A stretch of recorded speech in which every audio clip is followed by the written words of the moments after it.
Assalamualaikum warahmatullahi wabarakatuh. Hai semuanya. Sebelumnya saya izin memperkenalkan diri. Nama saya Faijani Mafilah dari kelompok psikososial. Di sini saya akan menyampaikan kembali materi yang sebelumnya telah dijelaskan oleh kakak-kakak pada saat latihan kepemimpinan 1 atau LK1. Nah, oleh karena itu kalian simak baik-baik ya.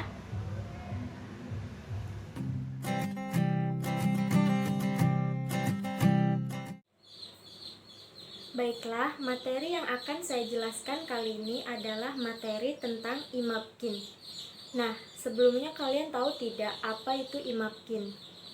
IMAPKIN adalah kepanjangan dari Ikatan Mahasiswa Bimbingan dan Konseling Indonesia. Kalian tahu nggak sih, IMAPKIN ini merupakan satu-satunya organisasi di Indonesia yang sudah secara resmi terdaftar di Dikti.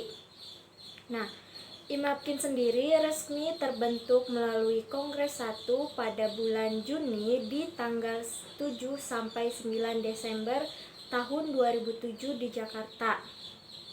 Nah, sebagai konsentrasi keilmuan yang homogen, kalian bingung gak sih kenapa si IMAPKIN ini konsentrasi keilmuannya homogen? Karena IMAPKIN hanya khusus untuk mahasiswa bimbingan dan konseling saja, tidak bisa campur dengan mahasiswa lain. Kecuali kalau organisasinya heterogen, baru bisa campur dengan mahasiswa lain selain dari mahasiswa bimbingan dan konseling.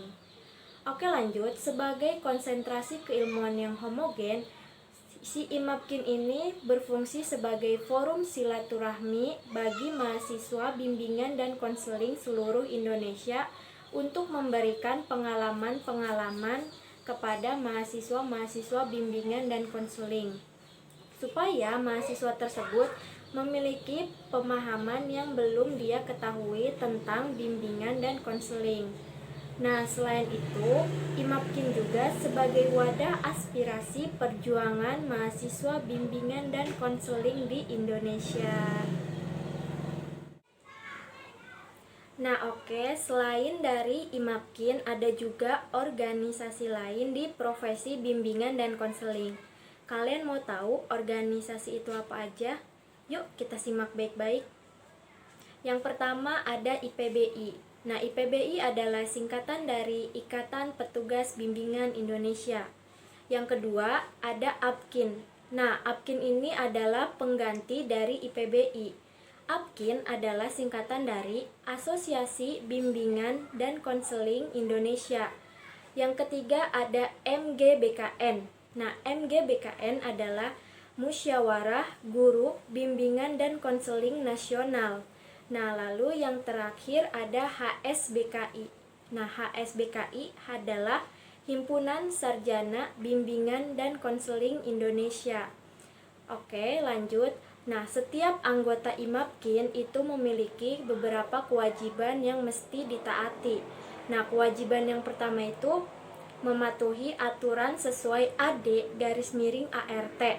Yang kedua, berpartisipasi aktif dalam setiap program Ikatan Mahasiswa Bimbingan dan Konseling Indonesia atau yang disingkat dengan IMAPKIN. Dan yang terakhir adalah memperjuangkan dan menjaga nama baik IMAPKIN itu sendiri serta tidak menyalahgunakan organisasi IMAPKIN untuk kepentingan di luar organisasi tersebut. Oke teman-teman, materi yang akan saya jelaskan kali ini adalah materi tentang public speaking. Nah, sebelumnya kalian tahu tidak sih, public speaking ini biasa kita temui dalam kehidupan sehari-hari, hanya saja kita tidak menyadarinya. Oh iya, perlu kalian ingat, jika kalian mempunyai kemampuan public speaking yang bagus, maka hal tersebut bisa menarik perhatian informan dan audiens. Nah, kalian bingung gak sih kenapa public speaking ini bisa ada di kehidupan kita? Nah, awalnya public speaking ini berasal pada zaman Yunani kuno, yang dimana pada zaman tersebut public speaking digunakan untuk kegiatan politik dan demonstrasi yang disebut dengan retorika. lanjut, public speaking ini berfungsi untuk memberikan informasi dan menarik perhatian audiens. Public speaker selaku pemberi informasi kepada audiens akan berhasil dalam melakukan public speaking apabila dirinya menyampaikan public speaking secara baik dan benar, dan audiens juga mampu menyerap apa maksud dari public speaking tersebut. Nah, di dalam public speaking juga terdapat beberapa komponen yang harus kita ketahui. Nah, komponen pertama adalah pelaku atau public speaker itu sendiri. Yang kedua ada pendengar atau audiens. Yang ketiga ada pesan atau informasi. Yang keempat adanya saluran komunikasi. Yang kelima adanya stimulus. Nah, stimulus itu adalah pendorong terbentuknya informasi. Yang selanjutnya itu ada konteks. Nah, apa sih konteks itu? Nah, konteks adalah situasi yang meliputi komunikasi publik.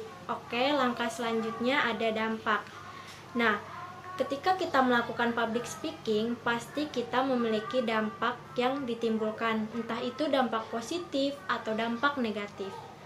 Langkah selanjutnya adanya feedback atau umpan balik, yang dimana si audiens ini bisa menilai public speaker dalam menyampaikan public speakingnya. Lanjut, kemudian ada gangguan. Nah, ketika kita melakukan public speaking, pasti ada saja gangguan yang terjadi. Misalnya, salah satu audiens tidak mendengarkan, kita kehilangan fokus, gagap, atau yang lain sebagainya. Nah, yang terakhir itu adanya komunikasi antar anggota. Yang selanjutnya ada faktor-faktor yang terjadi dalam public speaking. Nah, faktor ini perlu kalian simak baik-baik supaya kalian bisa melakukan public speaking dengan baik dan benar. Faktor pertama adalah suara.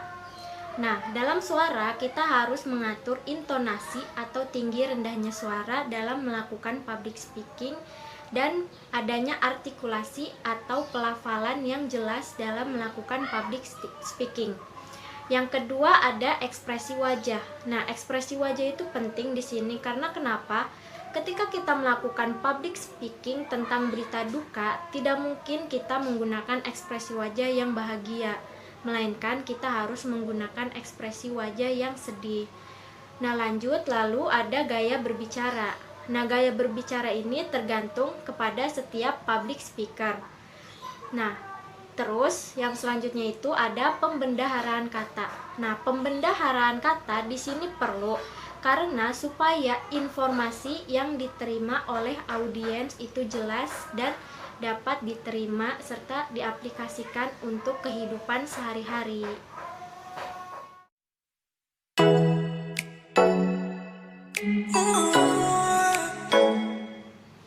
Baiklah teman-teman, materi yang akan saya jelaskan kali ini adalah materi tentang analisis SWOT. Nah, sebelum ke materi, kita harus tahu dulu nih apa itu SWOT atau yang kita sering sebut dengan SWOT.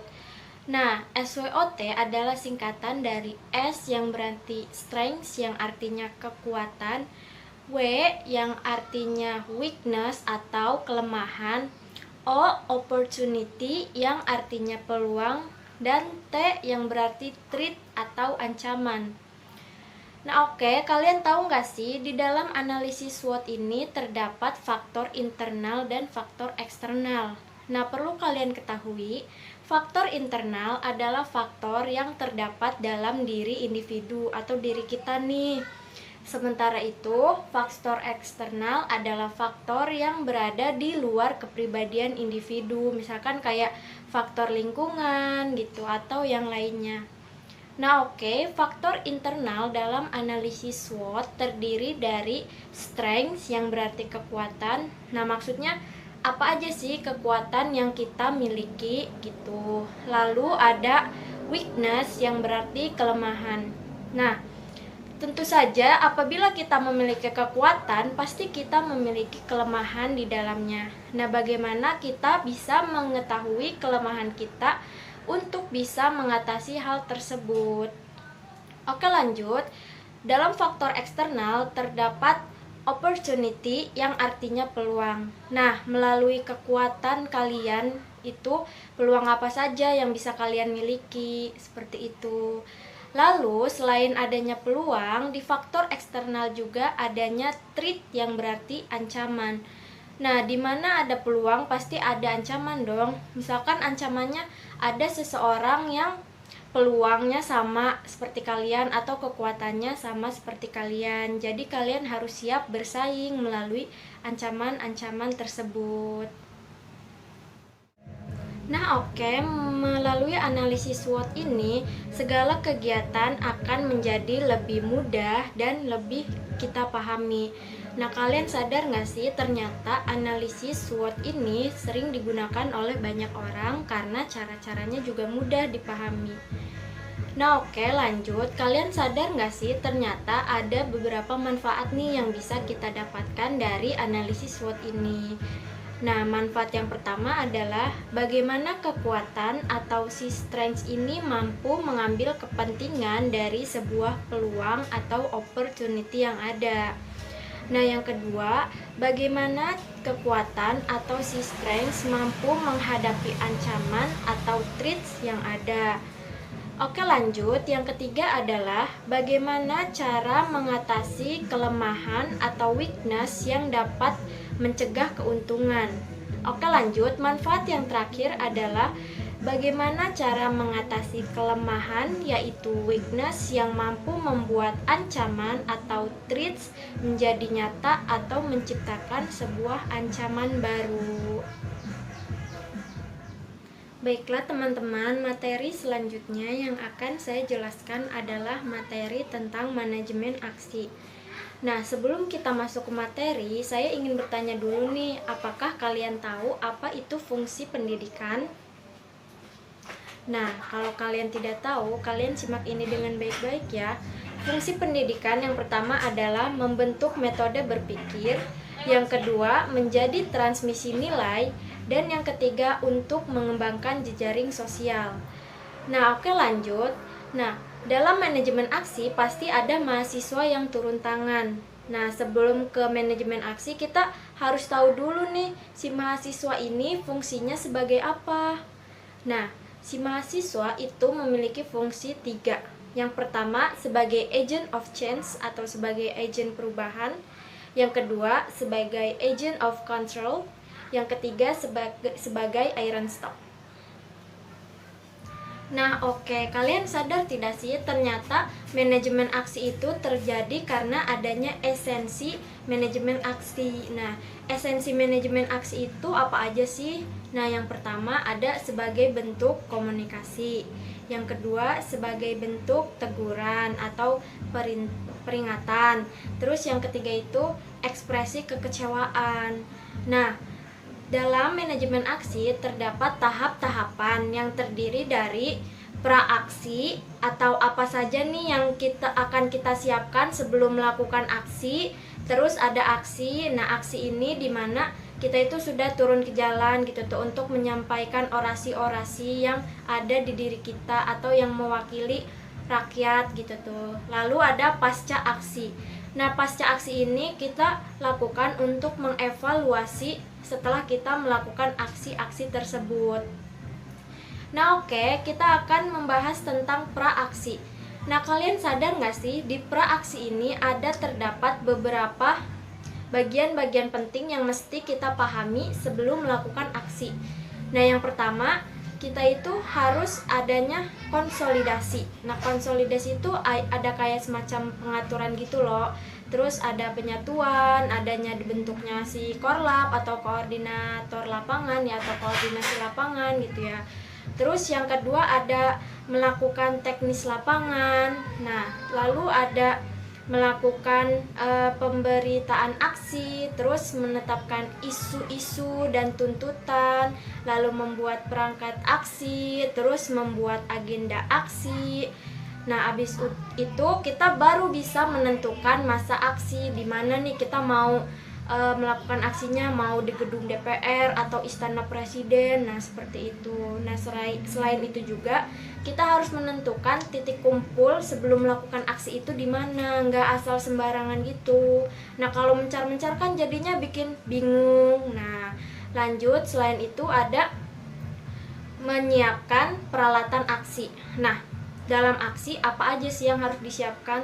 Ingat ya, bukan kayak batu, golok atau apa, tapi gimana aksi itu bisa berjalan dengan lancar. Kayak kita nih bawa speaker buat nyampain orasi, nah gitu salah satu alatnya.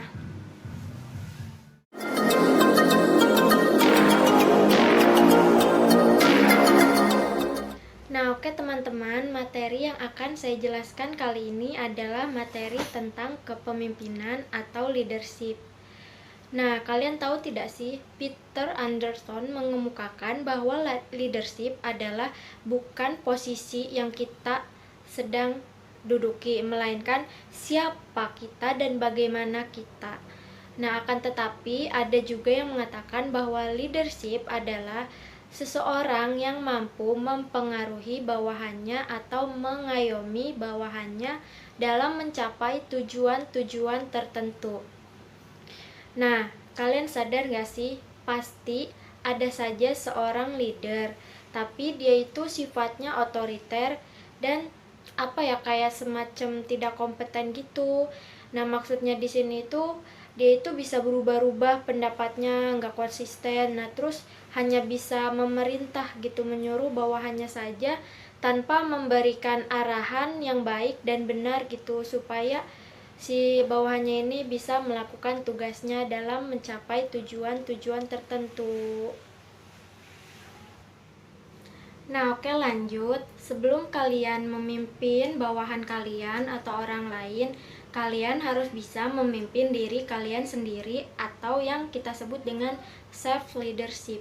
Nah, kalian tahu nggak sih, ada beberapa hal dalam self leadership yang perlu kita ketahui supaya kita bisa menjadi pemimpin yang baik untuk diri kita dan untuk bawahan serta orang lain. Nah, oleh karena itu kalian simak baik-baik ya.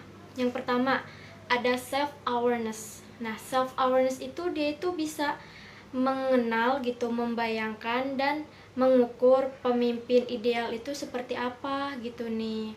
Nah, atau enggak bagaimana caranya menjadi pemimpin yang baik gitu tuh. Lalu yang kedua ada self reflection atau merefleksikan diri. Jadi kita sebelum menjadi leader harus bisa membayangkan diri kita sendiri nih, bagaimana kedepannya nanti gitu tuh, apakah kita bisa menjadi leader yang baik atau tidak. Nah, meskipun melalui self reflection ini kita mendapatkan kecemasan ketika membayangkan masa depan tersebut. Nah, itu sudah pasti. Tapi akan tetapi mau bagaimanapun kita harus melakukan self reflection ini supaya kita bisa mengetahui bayangan diri kita untuk kedepannya dan saat ini seperti apa gitu tuh. Lalu yang ketiga ada self regulation. Nah, self regulation itu di sini kita bisa mengatur diri sendiri gitu tuh sebelum menjadi pemimpin. Nah, kan tugas pemimpin bukan hanya mengayomi saja, tapi juga harus bisa mengatur apa saja nih yang harus dibutuhkan, apa aja nih yang perlu kalau kita jadi pemimpin. Nah, seperti itu. Oleh karena itu, self regulation atau pengaturan diri itu perlu kita terapkan sebelum kita ingin memimpin orang lain. Nah, seperti itu. Nah, oke, materi yang akan saya jelaskan kali ini adalah materi tentang teknik persidangan. Oke, teman-teman, sebelum masuk ke materi, kalian tahu nggak sih apa itu sidang? Nah, secara umum, sidang memiliki pengertian berunding, bermusyawarah, dan berkumpul. Itu yang dikemukakan oleh Muhammad Ali dalam Kamus Besar Bahasa Indonesia. Nah, melalui sidang kita mendapatkan keputusan yang bersifat terikat gitu. Maksudnya terikat sini itu tidak bisa diganggu gugat apabila sudah mengalami keputusan final atau akhir. Nah, oke, lanjut. Di sini saya akan menjelaskan 3 jenis sidang. Nah, kalian tahu nggak sih apa saja itu? Nah, Yang pertama ada sidang komisi. Nah, sidang komisi ini memiliki peserta yang terbatas atau hanya dihadiri oleh anggota komisi saja. Yang kedua ada sidang pleno. Nah, sidang pleno ini dipimpin oleh presidium sidang, dan sidang pleno ini membahas tentang apa saja yang sebelumnya dibahas oleh sidang komisi yang bersifat non-permanen. Nah, jadi maksudnya setelah sidang komisi nih, itu kan menghasilkan keputusan, cuman itu tuh masih sementara gitu tuh atau non-permanen. Jadi akan dibahas lagi melalui sidang pleno oleh si presidium. Nah, lalu yang ketiga ada sidang paripurna. Nah, sidang paripurna ini adalah sidang yang tertinggi gitu tuh. Kayak kita mau mengesahkan RUU Cipta Kerja mesti melakukan sidang paripurna gitu tuh. Nah, sidang paripurna ini menyelesaikan segala pendapat atau hal-hal yang berkaitan dari sidang-sidang sebelumnya, atau sidang pleno ini menghasilkan keputusan final atau akhir yang sebelumnya saya jelaskan tadi bahwa akan menghasilkan keputusan yang terikat atau tidak bisa diganggu gugat. Seperti itu. Nah, oke, sebelum kita melaksanakan sidang, kita harus tahu dulu nih kelengkapan sidang itu ada apa aja. Nah, kalian simak baik-baik ya. Yang pertama ada pemimpin sidang atau yang dikenal dengan presidium sidang. Yang kedua ada peserta sidang. Nah, peserta sidang di sini bisa menyatakan pendapat kayak interruption of point of order, interruption of point information, atau interruption yang lainnya. Nah, terus yang ketiga itu ada peninjau. Nah, peninjau di sini sama saja bisa menyatakan pendapat, hanya saja peninjau ini tidak bisa melakukan pemungutan suara gitu tuh. Kalau peserta itu bisa. Nah, lalu ada palu sidang. Nah, palu sidang ini berfungsi untuk menjalankan suatu sidang, menentukan keputusan atau menentukan sidang diskorsing atau tidak, seperti itu. Nah, lalu ada draft sidang. Nah, selain itu ada notulensi.